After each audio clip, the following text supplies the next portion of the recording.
Welcome back to another episode of the Iron Obsession Podcast. I am your host, Anson, and as always, we are brought to you by Granite Nutrition and Iron Rebel Power Gear. Use code Anson to save on your order and help support the show. So, today we're going to be getting back to kind of the original format of the podcast, where I just pick a topic or two and I rant to you guys. I'm still going to be doing the interviews, still going to be doing the weekly recaps, and maybe some other formats that I come up with along the way. But I just wanted to make sure that I get one of these out every once in a while as well. So today's topic is going to be discipline. And there'll be some subtopics around, goal setting. What are you willing to do for those goals? What are you willing to do to achieve discipline? Stuff like that. But the overarching theme today is going to be discipline. And to me, it's a pretty simple topic. It doesn't, it's one of these things that people overcomplicate. So we'll see how long we can go on this for. I'd like to get about 20, 30 minutes here, but this definitely won't be an hour and a half podcast, that's for sure. So, discipline. Discipline is by far the number one most impactful trait that I have, I would say. Discipline is everything. Discipline can be small, discipline can be large. Discipline can be, getting in your daily steps, or discipline can be not missing a workout for 10 years straight. It can be something very big or very small.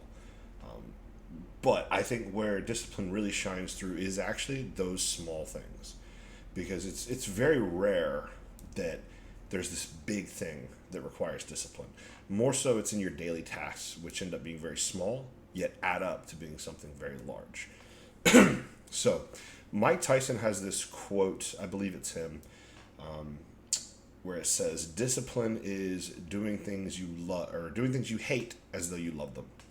Something along those lines. So basically, you have these things that contribute to your overarching goal that you don't like doing, but you do them just the same as the things that you do love, because your goal is important to you.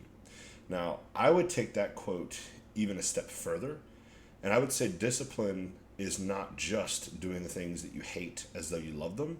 I would say true discipline, where it becomes almost easy, is doing the things that you hate as though you love them, but somewhere down along the line, being able to turn those things that you hate into things that you love, or at the very least, the things that you can stand, because most people are not going to be able to do things that they hate 24/7, 365 and actually stick to that. And I believe discipline and consistency are linked. They have to play off of each other, because if you do not have consistency, you're not disciplined. And if, the other way around too. So for me, when I first started getting into bodybuilding and weight training, all that stuff, I hated cardio. Would not do it at all. Now, I actually enjoy cardio.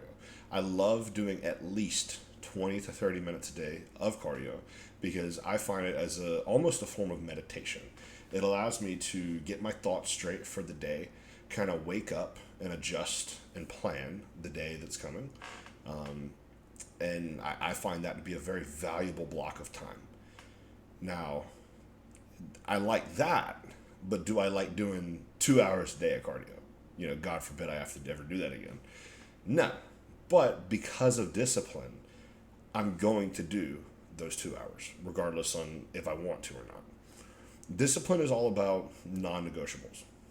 Because when it comes to discipline and the consistency of you enacting and executing your plan, it can't be a debate. It can't be something that you're questioning. I have 7 meals in a day that I'm eating on a training day. There is not a single moment throughout that day where it is even a question on if I'm going to eat all of those meals. And it's also not a question if I'm going to eat more than those meals or less. Both of these things are true, because it is not just about doing as much as I can or more than I should. It's about doing what is necessary at all times. You have to have a plan and you have to stick to that. Sometimes discipline is required to do the minimum. Sometimes discipline is required not to do too much. And I definitely fall into that latter camp more than the first. For me, in a contest prep, it takes discipline to not do more cardio, to not eat less food. For a lot of people, it's the other way around. It takes discipline for them not to cheat on their diet. It takes discipline for them to do their cardio. But I believe this is what separates those who truly love this and those who are just doing this for some outside reason.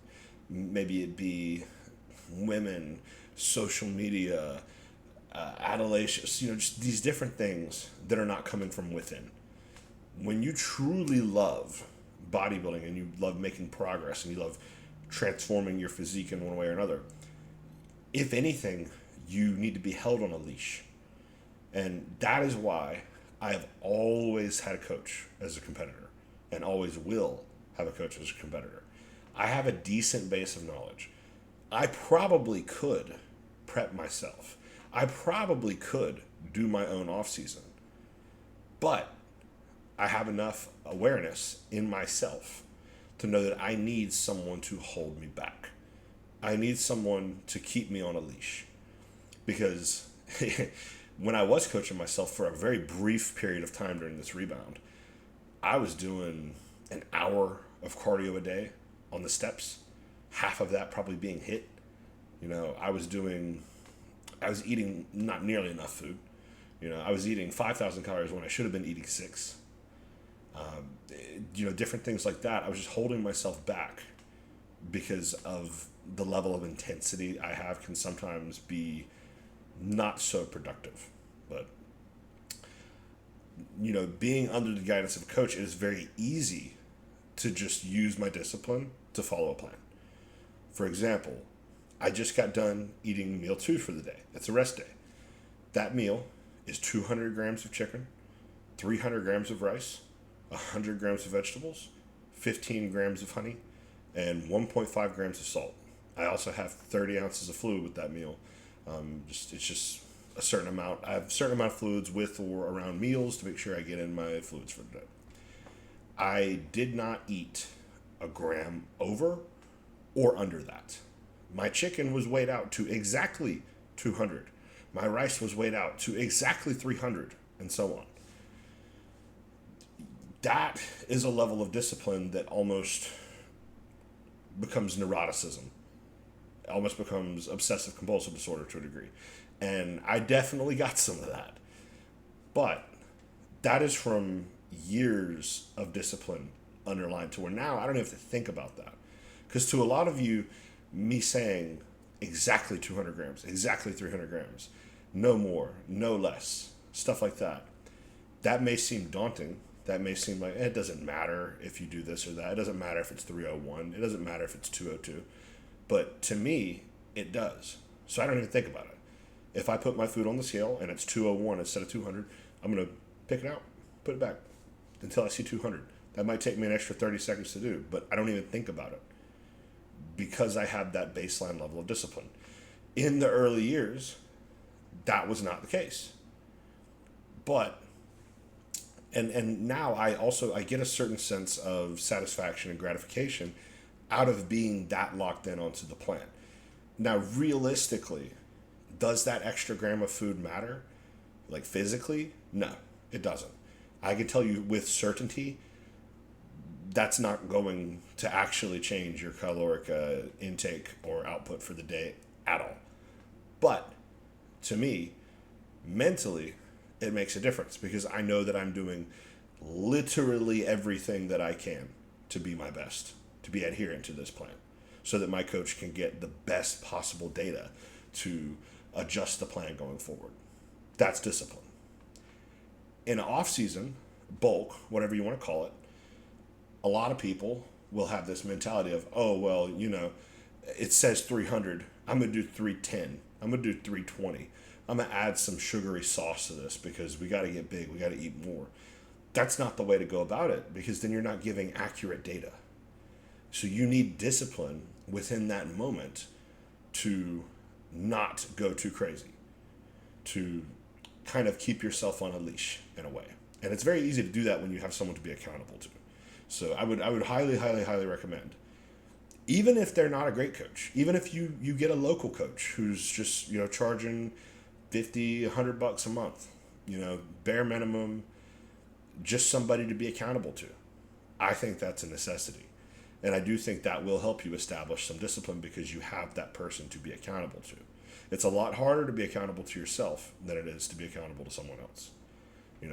And I do think it's worth spending the money on a good quality coach that you respect and that you're able to build a good relationship with, because then it truly makes the discipline extremely easy. Because with my coach, for example, I would like to think that I've got a pretty decent working relationship with my coach. It's a very new working relationship, but we're kind of on the same wavelength. Like, I'm all in, he's all in. He expects certain things out of me, and I know that. So I'm going to be as locked in as I can out of respect and reverence for him and for the plan. Because I know if I follow the plan, I'm going to make X amount of progress. Now, that amount of progress is on a sliding scale. But, again, I have that discipline, and I know that I will be getting the exact amount of progress that I deserve out of it. So, my day-to-day activities, a lot of them are what a lot of people would consider requiring a lot of discipline.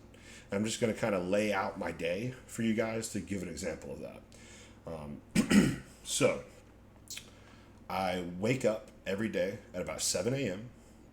Then I go to the bathroom, and then I do 10 sets of vacuums, stomach vacuums. And then I do 3 sets of planks. Those are something that just got added into the plan. Extremely challenging. It's 3 to 5 sets. I thought I was going to be able to do 5.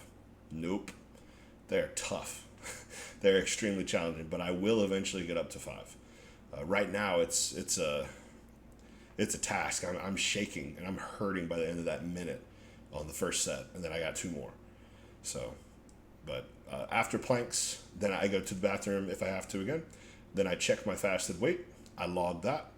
And then I drink about 66 ounces of water because I have this shaker cup that's 22 ounces. I fill it up 3 times, drink it. I don't chug it, but I get it down as quickly as I can so I can continue my day. Then if it's one of the 3 days of the week where I'm supposed to check my blood pressure, I do so. Then I check my blood glucose every day.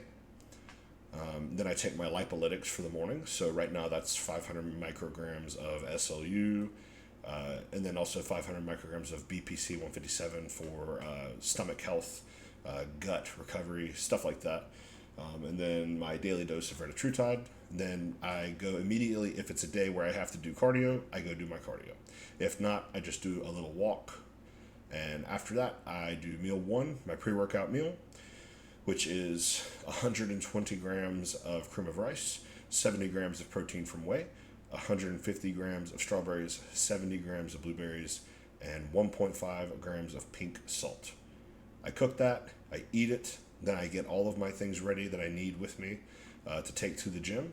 I get those in my book bag, and I grab my intra drink, which is 60 grams of carbs, EAAs, creatine, stuff like that. Then I go to the gym. I train anywhere from an hour and a half to 3 hours, depending on the day. Typically, those leg days are about 3 hours. Upper body days are anywhere from an hour and a half to 2 hours. Then, if it's an upper body day, I do cardio again, post-workout. If it's a leg day, no cardio, I'll go immediately eat. Regardless on if it's an upper body day or lower body day, I end up being done around, with working out and cardio, around 12:30 or so. I eat my post-workout meal, which is 70 grams of protein from whey, 70 grams of cream of rice, 70 grams bananas, 100 grams pineapple, 7 rice cakes, 15 grams of honey, and 1.5 grams of pink salt. Then, about an hour later, I will eat meal 2, because the post-workout meal is its own thing that is added and removed on a workout day or a rest day. So, meal 2 is 200 grams of chicken, 300 grams of rice, 100 grams of vegetables, 15 grams of honey, 4 rice cakes, and 1.5 grams of pink salt.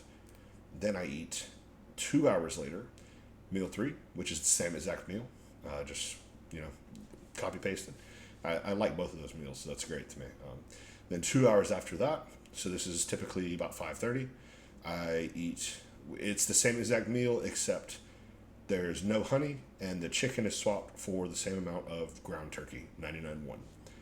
And then 2 hours later, so typically around 7:30, it's again the same meal as the turkey meal, so, you know, no honey, same amount of meat, so it's 200 grams of ground beef, 93.7, 300 grams of rice, 4 rice cakes, 100 grams of vegetables, 1.5 grams of pink salt. And then an hour and a half later, I will do meal 6. I do this an hour and a half later just because this allows me to actually get to bed at a decent time. This is 70 grams of whey protein and 30 grams of a natural nut butter. I make this into a creamy, which is awesome. And then also another 1.5 grams of pink salt because that is with every meal. Then about an hour and a half to 2 hours later, I go to bed. I'm normally in bed between 9:30 or 10:30 at the absolute latest. So everything I just listed off there in my day, those are all kind of, now there are some other things here and there, like getting in my water. I have certain amounts of fluids that I drink with each meal, or my intra workout, for example, is a certain amount of my fluids for the day. But everything I listed, for the most part, those are the big bullet points for the day. Every single one of those things is non-negotiable. It is not a debate in my mind at any point throughout the day if I'm going to do or not do those things. Now, it's a bit of a sliding scale. For example, if I get done with my workout at 12:45 instead of 12:30, that's obviously going to change the timeline a little bit. But those meals are still getting in. It doesn't. I don't care if I have to stay up to 3 a.m. I'm eating all of my food for the day. Now, it's my job to execute in a manner to where that doesn't happen, and that's why I said within 9:30 to 10:30, because even with a good amount of variance, I'm normally still asleep by 10:30, which means I have most of my food for the day eaten by 9 o'clock at the absolute latest. So all of those things are equally important. Some people would say, oh, you know, I'm going to skip my cardio session post-workout because that's going to put me behind 10 minutes on getting my meal in. That's unacceptable. That's not okay. If progress is a goal, you have to treat all of these things equally important because they all add up to the plan. And again, when you're working with a coach, your coach has to be getting accurate data from you. Or if you're self-coaching, you have to be giving yourself accurate data. If some days here and there you're doing 10 minutes of cardio post-workout on a provided days, and some days you're not. Some days you're doing 15 minutes. Some days you're doing 5 minutes. Some days you're eating at 12:30. Some days you're eating at 1:30 just because you don't feel like eating immediately post-workout, so you wait an hour. Stuff like that. That data is all over the place. It's zigzag. It's not on a clear point. Okay? We can't do that. We have to have a certain level of discipline to make sure that these goals, these small little goals, these small little bullet points throughout the day are achieved, right? Because these are important to us because the overall goal is important to you, right? I have my life set up in a pretty great way for bodybuilding. You know, working at a gym that me and my father run, so I can basically make my own hours. For example, it's Thursday today. That's a rest day for me. I'm home all day. I'm meal prepping. I'm doing things around the house because I can make my own hours. And I found that's the most conducive thing for me to do both as a bodybuilder and for the gym to give me a bit of a mental reset midweek. But I have a great situation to where it's pretty easy to execute. But I can tell you right now, if God forbid something happened tomorrow and I had to go work in a factory all day, you best believe at 1:30 I'm eating meal 2. You best believe at 3:30 I'm eating meal 3. I don't care if I have to walk around with a gallon Ziploc bag of chicken, rice, honey, crushed up rice cakes instead of, being able to eat them, as I like them, separate. The pink salt already there, everything. I have to have that all crushed up into a gallon bag, pull it out of my pocket at 1:30 and 3:30 and eat it. I'll do that if I have to. I've done that in the past. I've eaten cold fish and rice on the road on the way to a show. I've eaten cold fish and vegetables when I was in a situation I didn't have a microwave. I did it because it was non-negotiable. It's like if I can be at my house and reheat my meal in the pan with a little bit of no-calorie spray, and in the pan it gives it a certain crispness and texture to where it just tastes much better. If I can do all of my meals like that, like I will be able to today since I'm home, that's awesome. It's great. And I'll actually be able to eat a lot of my meals completely fresh today because I'm also meal prepping today. So I'll just eat the meals as I cook them, as I'm prepping for the next 2 to 4 days. It's great that I'm able to do that, but I also have that baseline level of discipline to where if I have to heat this up in a microwave and it's not going to taste as good, oh well. Or if I have to not even heat this up at all, I just have to eat it cold, I'm going to eat it cold. Because I like for my food to taste good, and I believe that's a very important thing to do, but it doesn't matter. I'm getting this down no matter what. If I have to put this meal into a blender and drink it to get it down, you best believe I'm going to do that. I've done that in the past. When appetite was bad, when I was younger, and I wasn't preparing my food well, I wasn't managing my time well, I still always got my food in by the end of the day, no matter what. So, are you disciplined enough to do the uncomfortable things? Are you a talker or are you a doer? Are you someone who is actively doing everything you can to be as disciplined as you can and achieve your goals? Or are you just going to talk about it? Are you really willing to do whatever it takes to achieve your goals? Ask yourself that. Because there are people who will say, I will do whatever it takes to lose 20 pounds of body fat in X amount of time. Okay, you're going to do 15 minutes on the stairs every single day, first thing when you wake up. You're going to go to the gym 4 to 5 days a week. Let's say 5. You're going to go to the gym 5 days a week, and on every single one of those days, you're also going to do another 15 minutes post-workout. Oh, well, I don't have time to do that.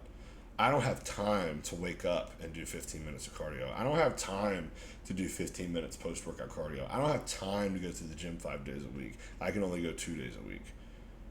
Okay, so then your goals just don't matter to you. You're just lazy, and you're just making excuses. Point blank. Because I can tell you right now, you have the time to prep your food. You have the time to work out. No one should do this, but you have the time to work out 7 days a week if you had to. You can definitely find 4 to 5 days a week to work out.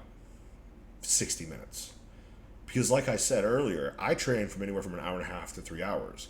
But I do that because I have the luxury to do so. All of my workouts, I could change them in a way, lower my rest times, lower volume a little bit, this, that, and the third, to where I could easily be in and out of the gym in an hour, 45 minutes if I had to. My arm day, I could be done in 30 minutes if I had to. But I have my day set up in accordance to my luxury of my position. You have the time to prep your food. You absolutely do, whether it be once a week, twice a week, or every day. You have the time to wake up an extra 20 to 30 minutes earlier and do your fasted cardio. You have the time to go to bed at a decent time and get between 6 to 8 hours of sleep. You just do. I guarantee you, go into your phone right now, look at your screen time. This is a great feature that Apple added. Go to your settings and look at your screen time. I would bet you $1,000 that you've got minimum 1 hour screen time a day of just waste. Now, if you work on your phone or things like that, it's going to be a bit harder to determine how much of that time is useful or not. But I said an hour there. There are some of you that you go into your screen time right now, you're going to see 6 or 7 hours of screen time. And you're telling me you couldn't take half of that? You couldn't take 3 hours and do 15 minutes of cardio twice a day and do an hour-long workout and take an extra 30 minutes to prep your food? You have the time. And that's just screen time. Some of you are more into sitting down and watching Netflix. There's so much wasted time throughout the day that you could be using towards getting better in some aspect, in preparation, in routine, in some way. Discipline is about executing the plan and not having an excuse. Period. I assure you, if the late great John Meadows can be a 9 to 5, probably longer than that, different time frame, but you know what I mean, a 9 to 5 worker at Chase Bank, a father, a husband, a coach, a bodybuilder, I believe also was coaching football for his son's football team. Things like, if he can do all of that and prep his food and do his cardio and work out and not miss at any of it, if that man, and he didn't have crazy genetics, he wasn't gifted in that area, he just worked hard. If that man, look up the story of John Meadows, the founder of Granite Nutrition. If that man can do it, if that man can make it work, you can do it. You can make it work. You have the time. Stop making excuses. Stop feeling sorry for yourself. Is it going to be easy? No, it's going to be hard, but it is very, very simple. None of this is all that complicated. It's just about executing the plan. Now, if you're trying to do this on your own, that is also going to make it a lot harder for you, because then you also have to come up with that plan. But if you have a coach, which if you have the income to afford a coach, again, even if it's not a great coach, a coach is better than no coach, almost always. You have to have a plan to be accountable to. If you really don't have the time, and time is actually a concern, hire a coach and they will help you figure out how to make the most out of your time. Because any coach is absolutely going to make a plan with your schedule in mind. And that's another thing. A lot of people just don't even have a schedule. A lot of people do not plan out their day. Yeah, you might not have the time to go to the gym if you don't know what you're doing with your time, and your time is being wasted in 5 different areas throughout your day that you're not aware of just because you don't plan. So, have the discipline to plan your day. Have the discipline to execute that plan. Have the discipline to make these small bullet points and goals throughout the day non-negotiable. And when you do that, that is when you will start to achieve greatness. And that does not mean turning professional bodybuilder, men's physique, classic physique, figure, bikini, whatever. That's not what greatness is. Greatness is you doing everything in your power to be the best version of yourself. That's all that is. When you finally lock in enough to where you can have that level of discipline, you will achieve greatness. But I think that's all for today. I hope you all got something out of that. I hope this inspires you to be more disciplined, to track the different variables in your life, to be better. Because we all can be better. I can be better. You can be better. There's no one who's perfect. So I hope this all helps you in some way. This has been the Iron Obsession Podcast. Thank you all for watching.